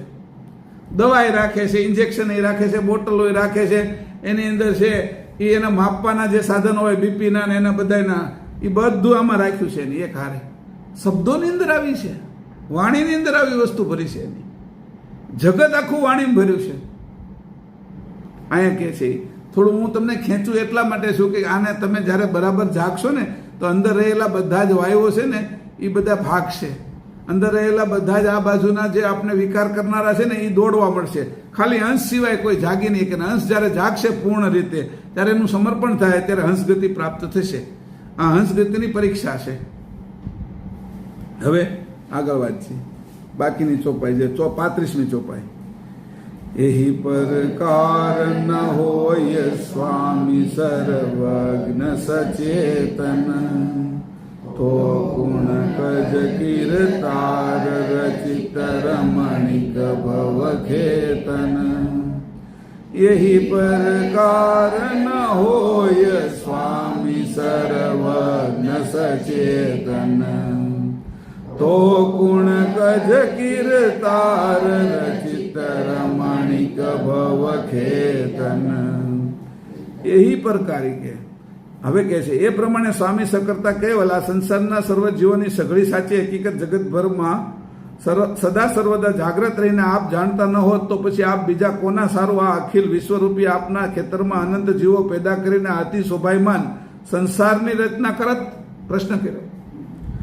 એ પ્રમાણે સ્વામી સકર્તા કહેવલ આશ્ચર્ય છે એમાં આ સંસારના જીવોની સઘળી સાચી હકીકત જગતભરમાં સદા સર્વદા જાગ્રત રહીને. હવે એ કહે છે કે તમે જાગ્રત છો તો હંસઈ તે એવો જાગ્રત જ થઈ ગયો. થોડો કઈ ફરક પડે ત્યારે ખબર પડી જાય છે. સહેજ એમ થાય ખબર પડે, તરત ખબર પડી જાય એને. પગ ફરે ને પગ મૂકે ને ડોક્ટર એવા ઘણા હોય છે કે ત્યાં પગ મૂકે ને ત્યાં ખબર પડી જાય. ઘણા ન્યાયાધીશો એવા હોય છે કે એ કોણ સાચો છે ને કોણ ખોટો છે એના ચિહ્ન જોવે કેવી રીતે આવે છે, ગભરાયેલો કેવો છે ત્યાં તેને ખબર પડી જાય છે. આ હકીકતમાં છે એ ભોળો માણસ છે કે આ નાટક કરનારો છે, બધી જજને સામે તરત ખબર પડી જાય. એ અહીંના જજો એવા છે, અહીંના રાજાઓ એવા છે, અહીંના છે એ કલેક્ટરોની એ એવા છે, એવાને જ એમાં લે છે કે અમે પોલીસ કોને કે લાયસન્સ નથી એ જ પોલીસને તરત ખબર પડી જાય. એને જ એક બાજુ ઊભો રાખે. બીજા બધાને કેમ એને ખબર કે એને તરત એના વેવજો ઓલાના મગજમાં પકડાઈ જ જાય કે આની અંદર ચિહ્ન જ હોય જાય. આગેથી જ કે તરત ઉપર આમ એક બાજુ ઉતરી જાય કે એક બાજુ એટલે એને કંઈ હોય જ નહીં લાયસન્સ, કાંઈક ને કાંઈક ખામી હોય જ તે એટલે ઓલો ગભરાતો હોય. તો એવી રીતે આને ખબર પડી જાય, નથી લાયસન્સ જોયું ત્યાં આને ખબર પડી જાય છે એના કે આની આગળ છે કે નહીં એમ. બધાને નથી ઊભા રાખતા. અમે બોમ્બે સેન્ટ્રલની અંદર ઉતરીએ એટલે જેના ખીચાની અંદર અહીંથી સુરતથી હીરા લઈને જાય બધા લોકો, તો બોમ્બે સેન્ટ્રલમાં જેના ખીચામાં હીરા હોય ને એ કંઈક એવી રીતે હળી કરતો હોય ને ત્યાં ઓલો એને પકડી જ લે. ઓલાને એટલું જ આવડી ગયું હોય તરત જ તે. પછી પેપરો ને એ બધું બતાવે તો જવા દે, પણ ખોટા નથી આવી જતા ને એમ, કાયદેસરનું હોય એટલે વાંધો ન હોય. અહીંયા એરપોર્ટ ઉપર આવા જ લોકો રાખ્યા હોય, આમ દૂરથી ખાલી નજર જ કરતા હોય. નજર કરે ને સહેજ એમથી ચાલમાં ફરક પડે, આપણી દ્રષ્ટિમાં ફરક પડે એટલે કે એક બાજુ આવી જાઓ, તરત એક બાજુ કાઢી નાખે. અહીંયા એવું કે છે એહી પ્રકાર ન હોય સ્વામી સર્વજ્ઞ સચેતન. આ સચેતન છે, જે સચેતન છે એને કશું કરવાનું નથી, કોઈ કર્મ નથી એને. આ વાત સમજી લીજો. સચેતન છે એને કોઈ કર્મ ન હોય. જે ચોકીદાર ઊંઘી જતો હોય ને એના ચોરી કરીને જાય ને એટલે એને બહુ કામ કરવું પડે. જે હંમેશા જાગતો હોય ને તો ચોર ખબર છે કે આ જાગે છે એટલે ત્યાં ચોરી કરતો નથી, એ બીજું ઘર ગોતે છે. કોણ હૂતો છે ચોકીદાર એને જાય. જાગૃતિ આ છે, સચેતન એટલે જાગૃતિ. જે જાગૃત છે એને બધું જ ઓટો સિસ્ટમમાં આવે છે, દોડીને આવે છે. જેમ આકાશની અંદર છે, આકાશનું જે ખાન છે એ પવન છે, એ પવન એને કંઈ લેવા નથી જવો પડતો, એની અંદરથી ઉત્પન્ન થાય ને એમાં ને એમાં વહ્યા કરે. એ રીતે પવન છે એને એ ખાય છે, અગ્નિ જળને ખાય છે, જળ એની અંદર સમાયેલું જ છે, એ જળને ચૂસી લે છે તરત અગ્નિ. તો એ બધી રીતે અહીંયા જોઈએ છે, જે જેનું ખાન છે એની મેળે એની બાજુ જાય છે. જ્યારે જાગ્રત છે ત્યારે અજગરને ક્યારે કાંઈ કામ કરવું પડતું નથી. એ જાગ્રત છે એનો શ્વાસ જે જાય છે ને તો આજુબાજુના 1.5 કિલોમીટરની અંદર એનો જે શ્વાસ હોય ને એ જાય. અને એવા હરણિયા હોય, ગાયો હોય, બકરીઓ હોય, એ ચરતી હોય ને એના શ્વાસમાં મશગુલ થઈ જાય, એ ડોલવા મળે. અને મોઢું ફાડીને બેઠેલો હોય જે અજગર, એના મોઢામાં એ સીધી જઈને પેસી જાય. અજગરને કાંઈ કરવું નથી પડતું, અજગર કશું કરતો નથી. એનો શ્વાસ એવો છે, એને જાગ્રત રહેશે. એ ખાલી જાગ્રત પડ્યો જ રહે એમનો એક જગ્યાએ, પણ જાગૃતિ એની છોડતો નથી. તો આ જાગૃતિ છે કે એને સર્વજ્ઞ સચેતન છે કે તો કુણ કજ કીર્તા રચિત રમણીક ભવખેતન. આ શરીરો બધાય આ જગત રૂપી શરીર છે એ, અને આપણા બધાનો શરીરો ભવના ખેતરની અંદર રચેલા છે કે એહી પ્રકારના હોત જો આટલા સચેતન ન હોત તો. એટલે હવે આપને શું કીધું કે જે મેં આગળ જે કીધું છે ને ચલન હલન, એમાં તમે સચેતન હતા. અહીંયા વાત કરે છે એહી પ્રકાર, એ ટેસ્ટિંગ હતું એ ચોપાઈ. અહીંયા ટેસ્ટ કર્યા પછી કે ઉપરની ચોપાઈ પ્રમાણે જો તમે સચેતન ન હોત, સ્વામી સર્વજ્ઞ સચેતન જો તમે ન હોત તો કુણકજ કીર્તારે કે કયા કારણે તમે આ રચિત રમણીક ભવ ખેતન, આ જગતના ખેતરોની અંદર અનેક પ્રકારના જીવજંતુના શરીરો બનાવ્યા અને જગતરૂપી શરીર બનાવ્યું. તમે આવું બધું બ્રહ્માંડ રૂપી શરીર બનાવ્યું. આ બધાના શરીરો તમે ભવરૂપી ખેતર છે એ બનાવ્યું ને ભવરૂપી ખેતરમાં પાછા બીજા શરીરો બનાવ્યા. આ બધું રમણીક ખેલ છે કે રચિત કે એમાં રમણીકતા તમે જ્યાં જુઓ ત્યાં તમને મળશે કે. તો આ બધું રચના તમે છે સચેતન ન હોત તો કેમ કરી હોત? અચેતનથી આવું થાય નહીં. સરસ મજાનું જગત કે સમયસર વરસાદ થાય છે, સમયસર છે બાષ્પીભવન થાય છે, સમયસર ઠંડી આવે છે, ગરમી આવે છે, ઓક્સિજનનું રૂપાંતર કાર્બન ડાયોક્સાઇડનું ઓક્સિજનમાં, આ બધું નિરંતર રૂપાંતર, અંકુરોનું રૂપાંતર વૃક્ષોમાં, છોડમાં એમાં થઈ જાય છે. છોડની અંદર પાછું છોડમાંથી ફૂલમાં રૂપાંતર થઈ જાય છે, વૃક્ષની અંદર પાછું છે એ ફૂલનું રૂપાંતર પાછું ફળમાં થઈ જાય છે, ફળની અંદર રસ ભરાઈ જાય છે. આ બધી વ્યવસ્થા તમે કેવી રીતે કરી? અને અમુક પ્રકારનો વાય એટલે છે એ બધા કણો પાકી જાય છે, અનાજ પાકી જાય છે કે આ બધી રચના તમે કેવી રીતે કરી કે તમને કેમ ખબર? તમે કેવી રીતે જાણો છો કે આ બધાના સ્વભાવ શું છે? આકાશનો સ્વભાવ વિશાળતા છે, વાયુનો સ્વભાવ ગતિ છે કે અગ્નિનો સ્વભાવ દાહક છે કે જળનો સ્વભાવ શીતળ છે કે પૃથ્વીનો સ્વભાવ સ્થિર છે, જડતા છે. આ બધાને તમે જાણી અને કેવી રીતે બધું કરી નાખો છો? અને એનો વાયુ ક્યાંથી વાય છે? જે અગ્નિ ખૂણાનો વાયુ વાય છે તો એ ગરમ વાયુ છે, એ અગ્નિ તત્વનો છે. ઈશાન ખૂણાનો વાયુ વાય છે એ જળ તત્વનો છે. ભૂમિ તત્વનો વાયુ નૈઋત્ય ખૂણામાંથી વાય છે કે, અને એ જ્યારે વાય છે ત્યારે બધા કણો પકવી નાખે છે, પાકા કરી નાખે છે, ઓછું પાણી હોય તો પણ કે. અને વાયુ ખૂણાનો વાય છે જ્યારે વાયુ ત્યારે છે એ દુકાળ પડવાની દુકાળ જેવું થઈ જાય છે. એટલે જે વેપાર છે એમાં ગમન આકાંક્ષા મૂકેલી છે, એટલે બધે દેશ વિદેશથી બધી વસ્તુ લાવવી પડે અને દેશ વિદેશથી અહીંયાથી માલ મોકલવો પડે એવી સ્થિતિ થઈ જાય. એ ગમન આકાંક્ષાના એના ગુણધર્મો છે કે, અને ઉપરનો જે ગુણધર્મ છે એ વિશાળતાનો છે, વ્યાપકતાનો છે કે, આ બધાની ખબર કેમ પડે? જેમ આ જગતમાં પડે એમ મારા શરીર વિશે કેમ પડે? આ શરીરની અંદર તે જે 5 તત્વો છે એમાં વિશાળતા ક્યાં છે? જે મુખો જે પોલો ભાગ છે, જે આપણા દ્વારો છે એ બધા નાક, કાન, આંખ, એ 9 દ્વાર છે. એની અંદર આકાશ તત્વનો જ ભાગ વિશેષ છે. તો એ આકાશ તત્વ કેવી રીતે? વાયુ તત્વ શું કરે છે? આકાશ તત્વનો જે ભાગ છે એની અંદર વાયુ તત્વ એની મેળે ગોઠવાઈ જાય છે, અને નાકની અંદર એ શ્વાસ એની મેળે જ જાય છે, ખેંચાઈ જાય છે. એ કેવી રીતે કામ કરે? છોડાય છે. એ બધી જ પ્રક્રિયા છે. એ વાયુ તત્વ ગતિમાન છે. અને અગ્નિ તત્વ છે એ શું કરે છે કે દરેક નાડી અને નસોને ગરમ રાખે છે, લોહીને ગરમ રાખે છે. એનું કામ છે જઠરાગ્નિને ગરમ રાખે છે, પકવ્યા કરે છે અંદર બધું. એવી રીતે જળ તત્વ શું કરે છે? તો કે જળ તત્વ છે એ શરીરની અંદર ઠંડકતા રાખે છે. જો એ બહુ ગરમી લાગી ગઈ એટલે જળ તત્વ શરીરમાંથી બહાર ન આવે તો ચામડી કાળી પડી જાય, બળવા મળે. એટલે પરસેવો બહાર આવે એટલે તરત ઠંડુ શરીર કરી નાખે, પવન લાગે એટલે. તો કે આ બધું જ કામ કરે છે. અને બધું ધારણ કોણ કરે છે? કે ભૂમિ તત્વ. તો દરેક વાતની જેને ખબર પડે છે, એક વાત નહીં, તો આવો સચેતન ખેલ કોણ કરે? એક અંગ બનાવે અને અંગ સાથે એના તત્વો બનાવે, તત્વોની અંદર પછી ખાનપાન એના બનાવે, અને આ ખાનપાનથી આખું જગત હાલે. આ જગતમાં બીજું કશું નથી, ખાનપાનથી હાલે છે બધું જ. જેનો ખાનપાન છે, કોઈ ઉપવાસથી રહી નથી શકતું. કદાચ કોઈ ઉપવાસ કરે 10, 15, 20, 50 વર્ષના, તો એ પાછું શ્વાસરૂપી તો ખોરાક એનો હોય જ છે. અને છેલ્લે શ્વાસે નથી લેતો તો આકાશરૂપી ખોરાક રાખે જ છે, નકર જીવિત જ ન રહે અહીંયા. તો આવી રીતે એના ખાનપાનો જોયા. તેને કીધું એહી પ્રકાર ન હોય સ્વામી સર્વજ્ઞ સચેતન. એહી પ્રકાર ન હોય, જોજો, આ પ્રકારે ન હોય સ્વામી સકર્તા સચેતન, તો આવું જગત કોણ રમણીક ખેલ કરે? અહીંયા પ્રશ્ન છે. હવે એને કીધું એહી પ્રકાર ન હોય. હવે આવી પ્રકારના આ નેગેટિવ છે એને કેવી રીતે વાપર્યું છે? આ પ્રકારના સ્વામી સચેતન છે એમ સીધું કહી દીધું હોય તો એને કીધું અને ઊંધું કર્યું, પાછું આમ કાન પકડાયો.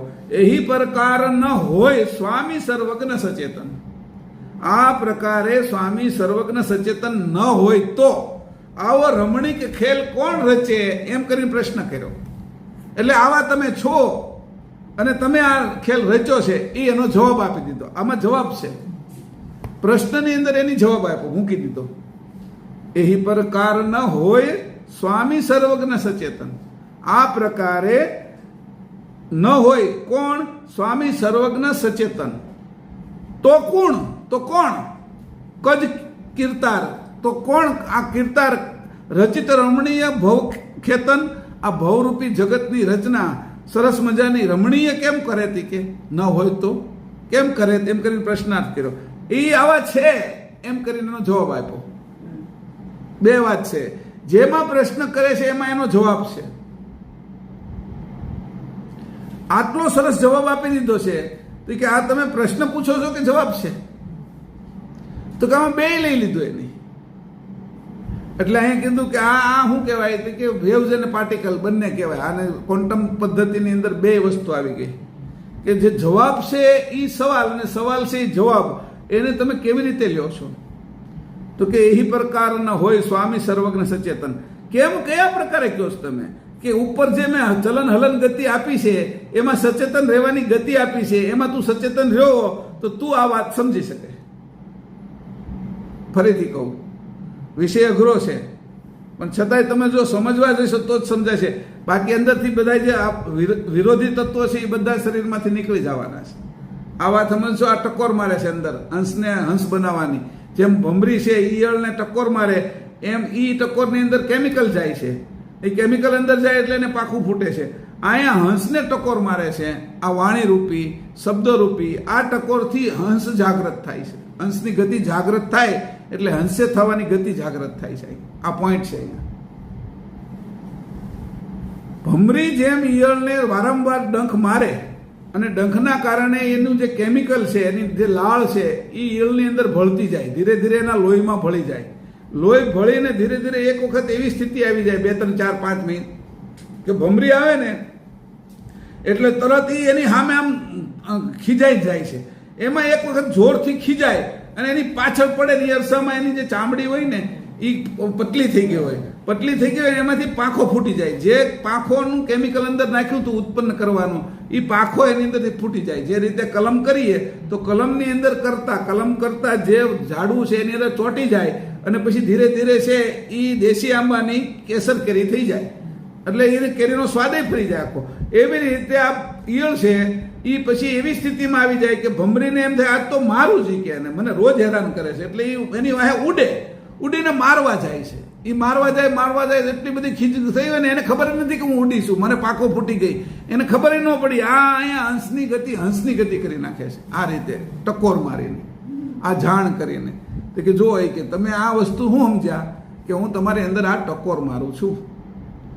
તમને પછી અંદર ટકોર મારતા મારતા કેટલાય ક્રોધ ને લોભ ને ભય ને આ બધા જે છે અંદર કામ ને એ બધા ટકોર મારતા બધા ઉખડીને બહાર આવશે. કે કોઈ દવા લ્યો તમે, આયુર્વેદિક દવા છે તો અંદર જાય એટલે અંદરથી બધો કચરો કાઢીને એક દવા આપને રોગ વધારી દે અને રોગ વધારીને પછી મૂળમાંથી કાઢી નાખે. તો કે અમારી દવા છે કે હું આ જે છે અંશને હંસગતિ બનાવું છું. અંશની અંદર અંશપણાનું જે આ બાજુનું હતું, આ બાજુ બાહ્ય દ્રષ્ટિ થઈ હતી અને જગત બાજુ કૃત બાજુ વયો ગયો હતો, એ હવે બધું કૃત નહીં સમજો, અકૃત નહીં સમજો, પોતાને સમજો અને મને પણ સમજો, કરતા કેવલને સમજ્યા. આ બધાની જે સમજણ પરમગુરુ દ્વારા એની લીધી, એ પરમગુરુ ભમરી રૂપે હતા. એ ભમરી રૂપે આ બધી એની સમજણ આપી ત્યારે પોઝિશન એવી આવી કે પોતે ઈયળની ભમરી થઈ ગઈ. આ હંસગતિનું રૂપાંતર હંસગતિમાં કરે છે. આ ચોપાઈઓ આવી છે બધી જ. આ ભ્રમ મટાડે છે બધો, વિશ્વ ભ્રમ મટાડે છે. તારી ગતિ જો હું તને આપું છું, ભ્રમ મટતો જાય એમ ઈયળ પણ વયું જાય અને ભમરી પણ પ્રાપ્ત થઈ જાય. નકર બાકીની બધી ઈયળ થઈને મરી જવાની છે. આ પૃથ્વી ઉપર આ બધા મનુષ્ય થઈને મરવાના છે. કોઈ હું છે એ જીવ છું, આત્મા છું એવી કોકને ખબર પડે, પણ હંસની ને હંસગતિની તો કોને ખબર પડે કે આ કઈ ટોડરમલનું કામ નથી, આ કઈ બિરબલનું કામ નથી, આ કાંઈ છે એ મોટા બ્રહ્મજ્ઞાનીનું કામ નથી. કે અહીંયા વશિષ્ઠ રામ એના સંવાદ અહીંયા નહીં હાલે, અહીંયા અષ્ટાવક્ર જનક એના સંવાદ નહીં હાલે, અહીંયા યાજ્ઞવલ્ક અને ગાર્ગી એના સંવાદ નહીં હાલે. કે એ અધૂરા રહેશે. અહીંયા આજે હું ગતિ તને પોખું છું એની અંદર આ બધા અધૂરા રહેશે. આ ગતિ એવી અંદર હોપે, કેટલી બારીક ગતિ હોપે અંદર આપે છે એની આપણે ખબર પડે. તો એને કીધું આ ભમરી બનાવું છું એ નહીં, હવે તો આ હું હંસ બનાવું છું. ભમરી તો સમજાય એ મરી જવાની છે, તને અમરપદ આપું છું. ભમરી કાંઈ ઈયળને ભમરી બનાવ્યા પછી અમરપદ નથી આપતી.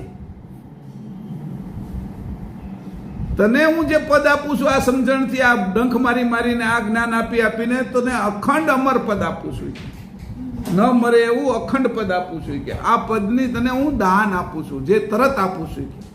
આ લહાણું કરું છું, તારું લઈને તરત આ આપું છું.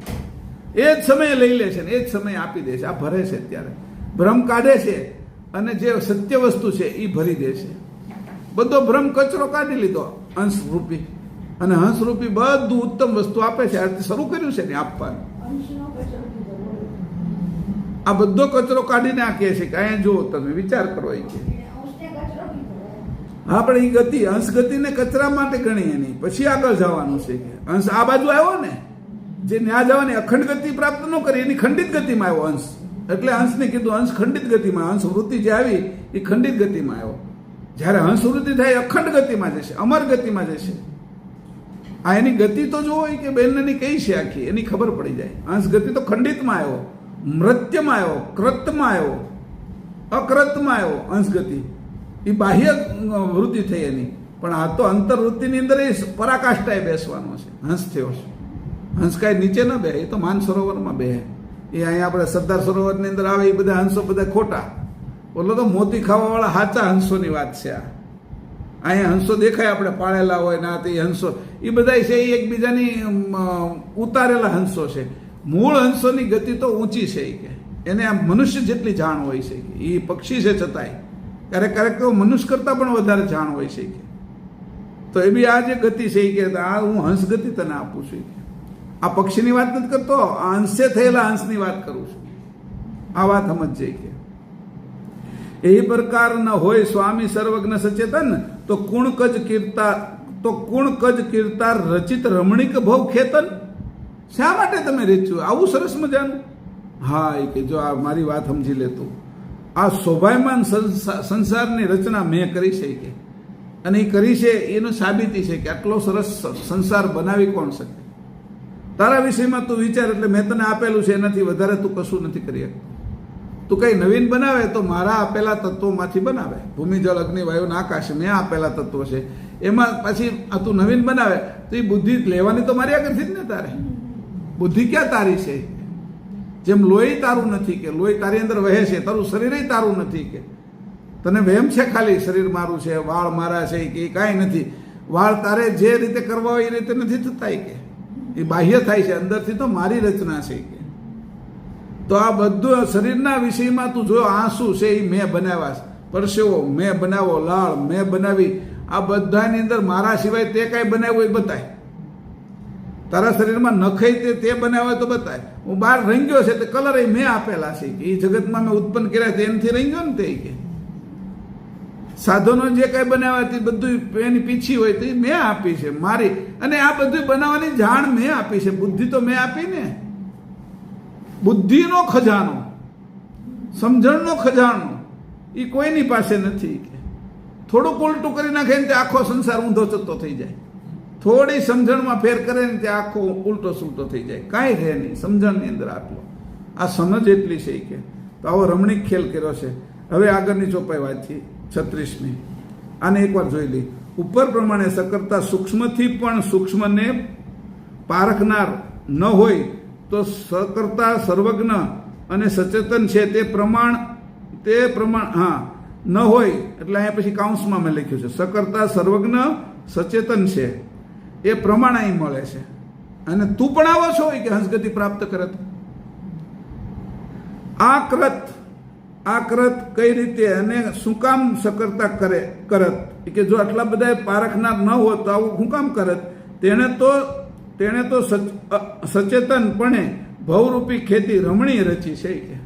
આ રચના એવી કરી છે. મેં અહીં જે લખ્યું ને એ કીધું. હવે આપણે 36મી ચોપાઈ વાંચીએ.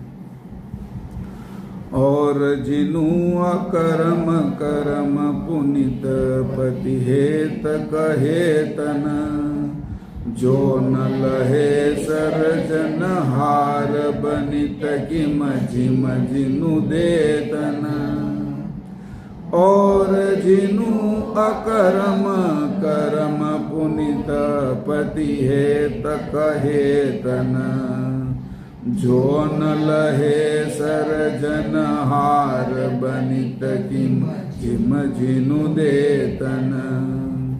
અહીંયા કે છે વળી આ જગતના સગળા જીવોના બુરા અને ભલા કૃત્યો એટલે દુષ્કર્મો અને સત્કર્મો તેમજ આપ સકર્તા સ્વામી પ્રત્યેના તેમના ભાવ અભાવ જાણતા ન હોત તો હે સમસ્ત સંસારના સર્જનહાર કેવલ કરતા આપ જેનું જેવું કર્મ છે તેને તેવું ફળ એટલે કે સારા યા નરસા કર્મનો બદલો કેવી રીતે આપી શકત. તમે જો જાણતા ન હો તો તમને ખબર જ નથી કે આની મને કયો 500ની નોટ આપી કે કોરો કાગળ આપ્યો, એ જાણતા જ ન હોત તો તમે એને વેપાર કેમ કરત? અથવા તમે લૂંટાઈ જાત. પણ તમને ખબર છે આ 500 છે અને 500ના બદલામાં એની 320 રૂપિયાની વસ્તુ લીધી છે તો મારે છે એને 180 પાછા આપવાના, વસ્તુ આપવાની. આ વેપાર જે ચાલે છે એનો વેપારી જાણે છે. એમાં નફો કેટલો જો 320માં તો એ વિચારે છે કે ભાઈ મને આમાં છે એ 60 રૂપિયા મળ્યા છે તો એનાથી આ મારું હાલે છે. એની અંદર નફો પણ જોવે છે. કરતાને કાંઈ સંસાર રચીને નફો નથી કરવાનો. એની આગળ એવું હું નથી કે એને નફો આ સંસારમાંથી કરવો પડે. એને તો મૂળે કરીને બધું આપવું જ છે, છતાં એ બધું આપી દે કે એને ખોટ જાય એવું છે નહીં. કરતાને કઈ ખોટ નથી જતી, એને કઈ આ નફો કરવા માટે જગતની રચના નથી કરી. આ મજાની વાત છે.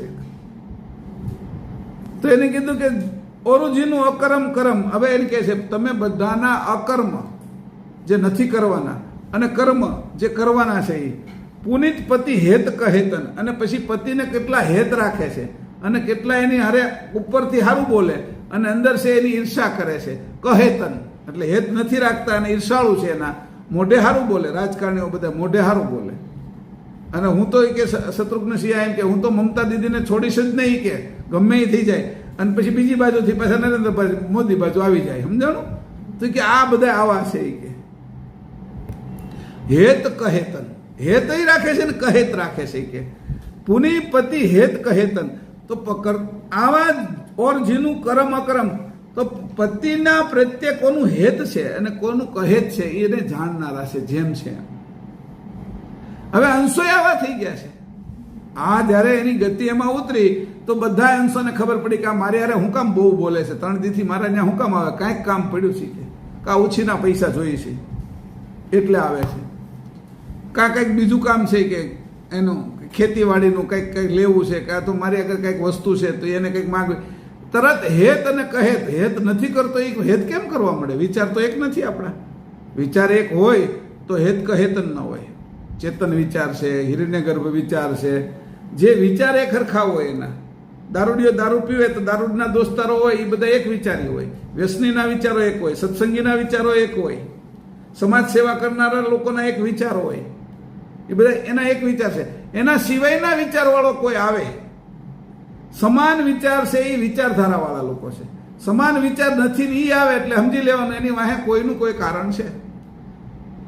રાજકારણમાં એ બધા રાજકારણીઓ જ હોય. કોર્ટની અંદર છે એ કેવા કેવા લોકો હોય તો ભાઈ એની અંદર વકીલો હોય, જજ હોય, એની અંદર ગુનેગારો હોય ને જેની ઉપર ફરિયાદ થઈ છે ખોટી સાચી એવા લોકો હોય. દવાખાને કોણ હોય? ડૉક્ટર હોય, નર્સ હોય અને દર્દીઓ હોય અને દર્દીના સંબંધી હોય. જેને કોઈ સંબંધીને કાંઈ વાંધો જ નથી અથવા કોઈને યારે સહાનુભૂતિ નથી એને દવાખાને જવાનું જ નથી કોઈને યારે. આડોશી પાડોશી વાળા છે એકબીજાને સહાય કરે છે, મદદની જરૂર છે તો એકબીજા જાય છે તો એની સાથે સંબંધી છે એનો. તો એવા લોકો છે બધાના જે સવિચારવાળા છે એ સંબંધી છે. વિચાર ભેદવાળા જ્યારે ભેગા થાય ત્યારે એની અંદર કાંઈક ની કાંઈક તકલીફ હોય અને એની અંદર હેત ઉપર હોય અને અંદર કહેત હોય. સત્સંગમાં આવવા મળે થોડા સમયની અંદર એટલે સમજી લેવાનું કે આ કાર્ય આવતો નથી. નિયમિત સત્સંગ આવે અને સત્સંગારે પ્રીત છે તો સત્સંગ પછી થોડો સમય આવવા મળે ને બહુ આપણા વખાણ કરવા મળે, સત્સંગ બહુ સારો કરો છો ને આ પછી થોડો સમય થાય ને 15-20 દી મહિનો થાય ને એટલે એક ગતકડું કાઢશે કે ભાઈ એક તમને આ ભાઈ ઓળખે છે ને એનું મારો આ કામ કરાવી દીજો ને, એકાદું કાઢશે એનું આવવાનો અર્થ. એટલે ખબર પડી જાય થોડાક સમયમાં નવું શું કાઢશે. અથવા એ અહીં આવીને એમ કે અમને આવતો નહોતો. ઘણી વખત મંદિરની અંદર 8-10 જણા એવા છે હવે આવે છે. તો પહેલાં આવ્યા તો હું આવીને બેહે અને એમને બેઠા રહે, ઊનમૂનનું સૂન હોય એટલે આમ હું પાછો સત્સંગ કરતો પછી સાંભળે પછી વાત કરે થોડી ઘણી. પછી આપણે કંઈક ભાઈ બહુ દુઃખી છું મહેશભાઈ. મેં કીધું કેના દુઃખી છે? કે મારી પત્ની મારું કાંઈ માનતી નથી, છોકરા આમ છે તેમ છે, હમણાં છે એ મારે એટલી ખોટ ગઈ ને હાવ એમનું માટા મારું છું, મારે કાંઈ કામ ધંધો નથી, તમે કાંઈ કામ ધંધો આપો. સત્સંગમાં નહોતો આવતો એ અહીંયા કોઈ કામ ધંધો આપે એવો મણા ગોતતો હતો મંદિરમાં જઈને, સમજાણું? તો એનું હેત કહેતને જાણનારા છે કે એવો જો હંસ ગતિનો છે એ પણ બધાનું આ જાણી જાય. આ હકીકત વાતો છે જે થોડા સમયમાં આવવા મળે ને થોડા સમય પછી બંધ થઈ જાય એટલે સમજી લેવાનું એનું કામ થયું છે અથવા એ નફરત કરીને ભાગ્યો કાંઈ એમાં એટલી મહેનત કરી તો મારું કામ નથી થયું. પણ જે માટે આવ્યો છે એ એના મનનો જે વિષય છે એ તો પછીથી પ્રગટ કરે છે.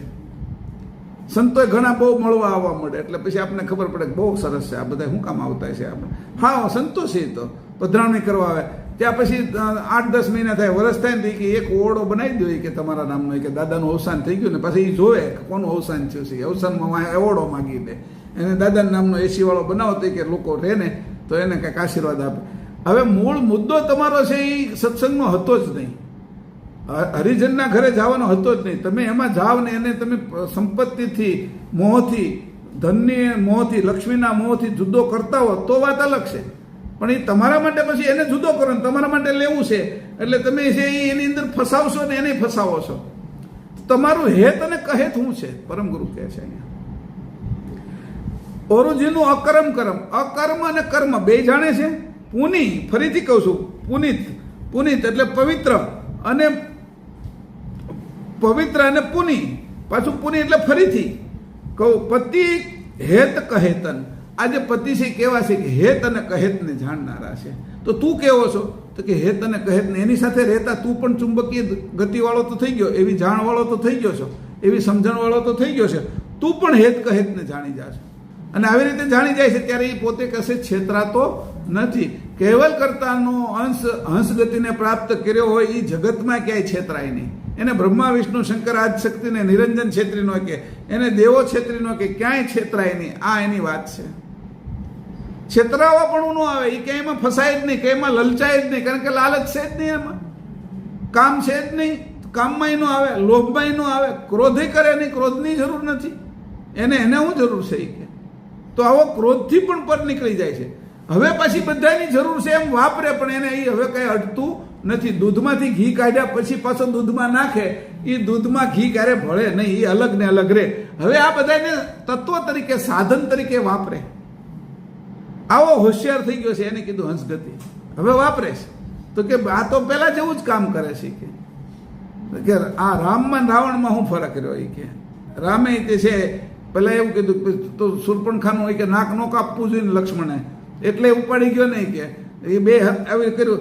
પણ પહેલી શૂર્પણખા હું કામ આવી હતી એનો વિચાર કરો ને, અને આને હું કામ ઉપાડી ગયો, આને ક્યાં એમાં હતું? સીતાને એવું કોઈ હતું જ નહીં કે જે બીજા કોઈ, એની તો શૂર્પણખાને તો એને લગ્ન કરવા હતા કે આ બે સારા છોકરાઓ છે એ કે આપણે છે એ સારું રૂપ લઈને એને લગ્ન કરી લઈએ કે, એટલે એને તો એને લગ્ન કરતા, એની અંદર તો કામ હતો અને નિષ્કામ હતી સીતા, એટલે એને ઉપાડી ગયો. છતાંય તેની કોઈ કામ, અને એ જ જગ્યાએ શૂર્પણખા હોત, રામ એને ઉપાડી ગયો તો કામ હોત એની અંદર. તો બે વચ્ચેનો વિચાર કરતા ખબર પડી કે એના અને આના બેના ગુણો એક સરખા દેખાતા હતા. બે આ રીતે કર્યું, પણ છતાંય તમે જુઓ તો ખરા સતી અને જે ગણિકા છે એમાં ફરક શું છે કે બગલો ધોળો હોય અને હંસી ધોળો હોય, પણ એના રૂપ રંગે એક છે, છતાંય કે એના જે ખોરાક છે ને અલગ છે કે. એમ અહીંયા કહે છે કે જો એમાં તારે જો જોવું હોય તો જો કે એમાં હેત અને કહેત શું છે કે જો ન લહે સર્જનહાર, જો આ બે વસ્તુ સર્જનહાર ન જાણતા હતો, બની તકીમાં જીમ જીનું દેતન, આ બધાના કર્મનું ફળ જેવું દેવાનું છે એમાં કોઈને છે એ કોઈને કેવું આપે છે તો કોઈને પ્રોત્સાહિત કરે છે. સારું કર્મ કર્યું હોય તો એને શાબાશી આપે, એને પારિતોષિક આપે, એને પદક આપે, એને ચંદ્રક આપે, એને સાહેબ બહુમાન કરે, એને પદ્મશ્રી આપે, એને એવોર્ડ આપે, એને પદ્મ વિભૂષિત કરે, એને ભારત રત્ન એવા એવોર્ડો આપે. અને જે લોકો આ જ દેશમાં રહે અને કોઈનું ચોરી લે છે, કોઈની ખૂન કરી નાખે છે, એને ફાંસીની સજાએ આપે છે, એને આજીવન કારાવાસી આપે છે. તો આ બે વચ્ચેનું જો એ જાણતા ન હોય ને એટલી વ્યવસ્થા ન હોય તો એકબીજાને ફાંસી અને આને સરસ મજાની ચંદ્રક આપે. આ બે વચ્ચેનો ફરક હું? ભારત રત્ન આપે અને કોઈ પણ પ્લેનની અંદર જે મુસાફરી ભારતમાં કરી હોય એ ફ્રી હોય, ટ્રેનમાં ફર્સ્ટ ક્લાસમાં એ ફ્રી હોય. એને પૂછીને અમુક ભારત રત્ન જેને આપ્યું હોય એની રાય લેવામાં આવે, અને એ એમ કે ભાઈ જો ભારત રત્ન આપ્યું ને રાજ્યસભામાં અથવા રાજ્યની કોઈ પણ છે એની અંદર એ આસાનીથી જઈ શકે. એને આટલું આપ્યું તો એની સાથે તમે અમને શું આપો છો? તો એ બધી વસ્તુ એને સરકાર આપે, એટલી તમને સગવડતા આપવામાં આવશે, એનું પેન્શન આપવામાં આવશે તમને, એના માટે બીજી સગવડતાઓ. તમે જશો અને તમે કોઈની ભલામણ કરશો તો સ્કૂલ કોલેજ આ તેમાં એડમિશન પણ આ તમારું ગણાશે, એને આપવું પડશે. તો એને કંઈક ઊંચું સ્થાન આપવામાં આવે. બધા બેઠા હોય સામાન્ય લોકોને, એમાં પદ્મશ્રી આવે છે કે પદ્મ વિભૂષિત આવે છે તો એને સ્થાન ઊંચું આપવાનું હોય છે, એનું સ્થાન એવું હોય છે. સામાન્ય જે સરકારી યોજના હોય એની અંદર આ રીતે એને આપવું પડે છે સ્થાન. તો આવી રીતે એને કહે છે કે જે કંઈ આપે છે એકનું સન્માન કરો છો અને એકને છે એ તમે જેલમાં પૂરો છો. તો આ બે વચ્ચે જેનું આ તમે બે જાણતા ન હોત એના કર્મ કેવા છે તો એને એવું ફળ કેમ આપે? હારું અને નરસું. આ વાત અહીંયા કરે છે. આ બંને આપવાનું તમે કરો છો. કીડી ન હોતી તમે એનું ફળ એને આપો છો, અને આ પૃથ્વીને એનું ફળ આપો છો. પૃથ્વીની ભૂલ થાય તો એની સજા થાય છે, અને પૃથ્વી કંઈ સારું કરે તો એને હોતી એના ઉપર એ રીઝે છે. બધા ઉપર, આ સૂર્યની હોતી, આ બધા દેવો ઉપર પણ એની રીત છે અને એની ખીજ છે. ખીજ અને રીજ બંનેની ઉપર છે. જે ખરાબ કરે છે એની ઉપર ખીજ છે, અને જે સારું કરે છે એના ઉપર રીજ છે. રીજ ખીજ બંનેને જાણનારા છે કે. એટલે કીધું જેનું આ જે પ્રમાણે જેનું દેહ છે એ પ્રમાણે દેહ છે કે અહીંયા. અને આ ખેલ ચલાવવા ચિત્ત એટલે ચિત્રગુપ્ત બનીને આપ બધાની અંદર બેઠેલા છો. ગુપ્ત રીતે ચિત્તની અંદર તમે કેમ બેઠા છો? કઈ રીત, કઈ જાણથી બેઠા છો આ બાજુનો ખેલ ચલાવવા માટે? તો આખું કોમ્પ્યુટરાઇઝ કર્યું છે એની બધું જ. આ આખું એને ડેટાબેઝ બધો એ રાખે છે ચિત્તની અંદર, અને બધું એની આગળ હોય છે કે. તો આ ચિત્રગુપ્ત ને બનાવીને દુષ્કર્મ અને અકર્મનું અને સકર્મનું ફળ આપ સુંદર યોજના બનાવી આપવાની સુંદર યોજના બનાવી છે. આવા આપ પુનિત પવિત્ર પતિ કોણ પતિને કોણ હેત અને કોણ કહેત કરે છે તે પણ જાણે છે. આ પ્રમાણે સકર્તા ન જાણતા હોય તો જેવું કર્મ કરે તેનું તે યોગ્ય ફળ કેમ આપી શકે? એટલે તમે જાણો છો અને તમે આવા બધા ગુપ્તચર મૂક્યા છે કે કોઈ દેખાય નહીં છતાંય છે ખરા. ચિત્તની અંદર ગુપ્ત રીતે તમે ગુપ્તચર મૂક્યા છે, એનું નામ તે ચિત્રગુપ્ત છે. તમારા ગુપ્તચરો આખા બધાના ચિત્તને જાણે છે. કીડીના ચિત્તની અંદર ગુપ્ત રહેશે ને એના સુધી કર્મ અકર્મને જાણે છે. મનુષ્યના રાજાની અંદર એ રહેશે ને સામાન્ય જે ભિખારી હોય છે એની અંદર એ ચિત્રગુપ્ત ગુપ્ત રીતે એવા ચિત્તમાં ગોઠવાઈ ગયા છે કે એના ફળની બધી વ્યવસ્થા કરે છે. પરમ ગુરુ કહે છે કેવલ કર્તાની આ રચના એવી અજબ ગજબ છે કે એને આજ સુધી કોઈ જાણી નથી શક્યું. અજબ ગજબ. આ રીતે કીધું. પેલા જુઓ તમે કોને અરે હેત કરે ને કોને કહેત કરે છે, અને કોણ કહેત કરે છે ને કોણ હેત કરે છે એનું કીધું. સુકર્મ અને દુષ્કર્મનું પરિણામ એ એને આપે છે અને એ ગુપ્ત રીતે આ બધું નોંધે છે. એટલે કઈ વસ્તુ આપવી હેત અને કહેત એની સાથે એને કીધું કે એને પ્રોત્સાહન આપવું કે એને છે એ અપ્રોત્સાહિત કરવા. આ બધી વસ્તુઓ એને જાણનારા એવા પરમ ગુરુ કેવલ કરતા એના હંસો પણ આવા છે. આ જેને હંસગતિ પ્રાપ્ત થશે એની જાગૃતિ વધશે. એ જાગૃતિના કારણે એની અંદર આવી ગતિ આવી છે. આ બાજુના બધા જ તત્વો છે એ શાંત થઈ જશે. પછી આ સત્સંગ સાંભળવાનો આ મહિમા છે કે આ સત્સંગની અંદર જ લેબોરેટરી છે. આ સત્સંગની અંદર જ બધી વસ્તુ કરેલી છે. આ સત્સંગની અંદર જ છે એ બધાની અંદર હું ચાલી રહ્યું છે એની ખબર પડે. આપણે અહીં બેઠા થા કે નહીં બેઠા એની ખબર પડી ચલન હલનમાં. આપણે અહીં બેઠા હતા કે નહીં તરત ખબર પડી. એની ટકોર મારી એટલે તરત ખબર જાગે છે કે હૂતો છે એમ ખબર પડી ગઈ. એને બહુ જે વસ્તુ ભાવતી હતી એ વસ્તુ બનાવીને એની જે સુગંધ હતી એની બાજુ નજીકમાં લઈ ગયા એટલે તરત કુંભકરણ છે એ જાગતો નહોતો. એટલે આપણી અંદર કુંભકરણ છે એટલે એની ઉપર તમે જોયું છે ઓલામાં આ રામાયણની અંદર એની ઉપર સૈનિકો છે એ ભાલા લઈને ઠેકડા મારે તોય જાગે નહીં. કાનમાંથી જઈને નાકમાં નીકળે તોય જાગે નહીં. મોઢામાંથી જઈને પાછા છે એ કાનમાં નીકળે કે એટલી બધી મોટી જગ્યા હતી બધા નીકળે જગાડવા માટે હુયા ગોહે ખોક્યા તોય ન જાગ્યા. પછી એને વિચાર કર્યો કે કેમ જાગશે એમ. એટલે બુદ્ધિશાળી જે એનામાં બુદ્ધિશાળી હોય રાક્ષસોમાં એને બોલાવા. એ કે એને તમે એટલા મોટા કે વાસણો મૂકો અને એમાં એવી માંસ ને એવું બધું રાંધો કે એની સુગંધ જ્યારે એના નાકમાં જાય ને એટલે જાગશે. કે સુગંધ આકાંક્ષા ત્યારે મેં સમજાવ્યું હતું કે આ સુગંધ આકાંક્ષા છે જાગ્રત માટે સુગંધ આકાંક્ષા જરૂરી. કારણ કે જાગ્રત ભૂમિ તત્વનું છે જાગ્રત અવસ્થા અને ભૂમિ તત્વ છે એ સુગંધ આકાંક્ષા અને નાક છે એ ભૂમિ તત્વની આકાંક્ષા એ કે સુગંધ આકાંક્ષા છે ગંધ માત્રા છે. એટલે તરત એને જગાડવા માટે હું કરું સપનામાંથી તો કે એટલા બધા એની વાસણોમાં છે એટલો બધા પ્રકારના પકવાનો બનાવાય એને ભાવતો હોય. આપણે તો અલગ હોય તો એ માંસના પકવાનો એની રસોઈ બનાવીને એની જે સુગંધ નાકમાં ગઈ ને એટલે ઓલા જગાડતા હતા ને એક દિવસથી એ 2-3 દિવસથી એનો આ તરત જ જાગ્યો ખાવા માટે. એટલે અહીંયા કીધું છે કે આ ટકોર કરે છે એને કેમ જગાડવા. તો પરમગુરુ અહીંયા છે એ જાણની ટકોર કરે છે. કુંભકરણ છે એ બધા ભાગી જશે અને અંશ જાગશે એને જાણની ટકોર હોય. ઓલાને સુગંધની ટકોર કરે છે અને કોઈને મારીને કરે તોય નથી જાગતા. તો એ જેનો વિષય છે એને જાણે છે. એ જાણે છે એટલે જ જાગે છે. એક શિક્ષક હતા એની છોકરાઓને પ્રશ્ન પૂછો એ કે જે ઘેટા હોય એનો જે વાડો હોય એમાં એ કે એક વાડાની અંદર છે એ 12 ઘેટા હતા. એમાંથી 5 ઘેટા છે એ બહાર નીકળી ગયા. તો બોલો કેટલા વધ્યા હશે. ગણિતના શિક્ષક એને શીખવાડતા હતા એમ. એટલે પેલો મનુ બેઠો હતો આગળ તો મનુએ હાથ ઊંચો કર્યો અને કીધું સાહેબ એ કે શૂન્ય રહેશે. એ કે તને ક્યાં આવડે છે એ કે ગણિત કે બેસી જા. એટલે બીજાએ એમ કીધું કે 12માંથી 5 ગયા તો 7 રહ્યા એમ બીજાએ કીધું. તો પાછો મનુ ઊભો છો. સાહેબ એ કે એ તો ગણિતની વાત છે કે તમે ગણિત જાણો છો હું ઘેટાનો સ્વભાવ જાણું છું કે એ કઈ જાય ને તો એ બધા બહાર વયા જાય. સમજાણું.